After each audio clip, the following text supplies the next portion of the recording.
Setelah sempat mendapat ancaman pembunuhan supporter via pesan singkat Instagram, Justin Hubner telah membuat keputusan. Pemain keturunan berusia 21 tahun itu menegaskan bakal tetap berkarier di Eropa, sekaligus menutup peluang ke Indonesia dalam waktu dekat.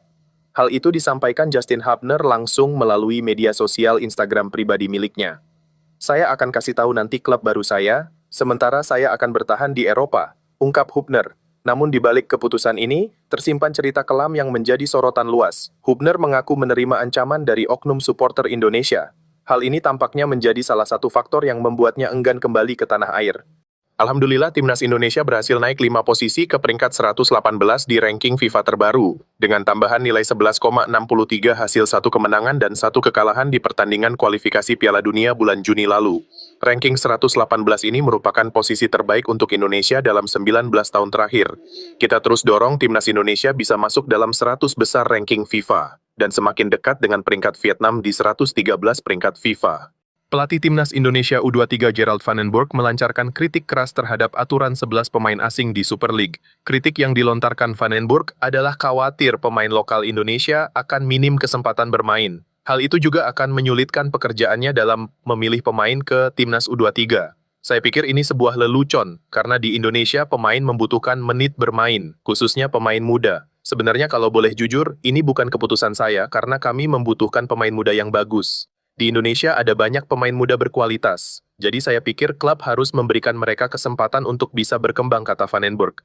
AFC resmi mengumumkan pembagian pot drawing kualifikasi Piala Dunia 2026 zona Asia round 4. Indonesia masuk ke dalam pot 3 bersama Oman. Drawing akan dilaksanakan 17 Juli 2025. Yang jadi sorotan AFC mengacu pada peringkat FIFA periode Juni lalu bukan yang terbaru, sehingga pot 1 tetap diisi Qatar dan Arab Saudi walaupun di peringkat terbaru Irak melewati peringkat Arab Saudi. Padahal dalam regulasi selama ini dijelaskan bahwa pembagian pot berdasarkan ranking FIFA yang terakhir. Hal ini membuat Arab Saudi tetap berada di pot 1 bersama Qatar. Gelombang kekhawatiran melanda para penggemar Timnas Indonesia. Salah satu pilar andalan mereka, Sandy Walsh, bek sayap kanan yang kokoh, rupanya tengah menghadapi masa-masa sulit di Liga Jepang. Sejak kepindahannya ke Yokohama F. Marinos dari klub Belgia, KV Mechelen, awal tahun ini, menit bermain Sandy begitu minim. Hanya 12 kali tampil di semua kompetisi, sebuah catatan yang jauh dari harapan bagi pemain sekali bersendi, yang merupakan andalan timnas. Tentu saja, kondisi ini memicu kekecewaan di kalangan supporter tanah air. Mereka bertanya-tanya, ada apa dengan Sandy? Suara hati seorang profesional. Namun, Sandy Walsh bukanlah sosok yang diam. Ia akhirnya angkat bicara, menyampaikan permohonan khusus kepada seluruh pecinta sepak bola Indonesia. Ia meminta dukungan, pengertian, dan kepercayaan di tengah perjuangannya merebut kembali tempat utama di klubnya.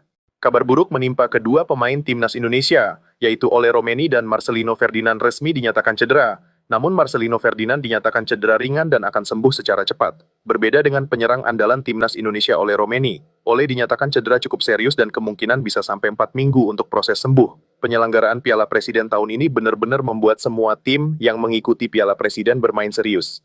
Dan terbukti, dua pemain aset Timnas Indonesia cedera. Bagaimana menurut kalian? Mauro Zylstra semakin dekat bergabung dengan Timnas Garuda. Calon pemain Timnas Indonesia, Mauro Zylstra, mengonfirmasi proses naturalisasinya dilanjutkan. Pemain FC Volendam itu juga menyebut prosesnya sudah masuk ke tahap akhir. Saya sedang dalam proses di naturalisasi Indonesia. Tapi masih ada beberapa hal yang harus diselesaikan di kementerian. Kita harus menunggu dan melihat, tapi kelihatannya bagus. Saya sudah di tahap akhir proses naturalisasi, kata Mauro saat dihubungi FIFA Gol.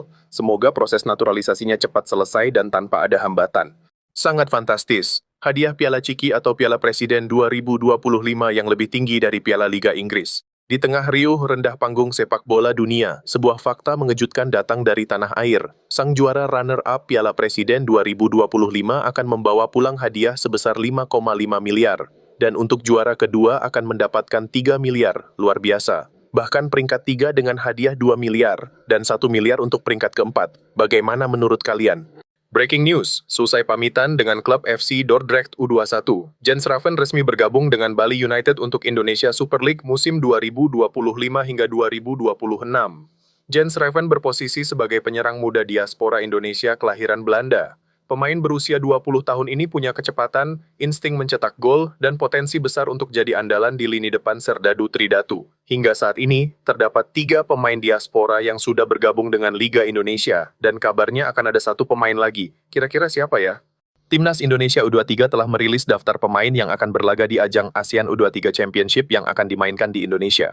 Pada fase grup, turnamen ini akan menjadi persiapan sebelum Timnas U23 bertanding di kualifikasi Piala Asia U23 pada September mendatang. Garuda Muda dijadwalkan menghadapi Brunei Darussalam, Filipina, dan Malaysia. Bermain di kandang sendiri, kita harus bisa memberikan yang terbaik untuk seluruh pendukung.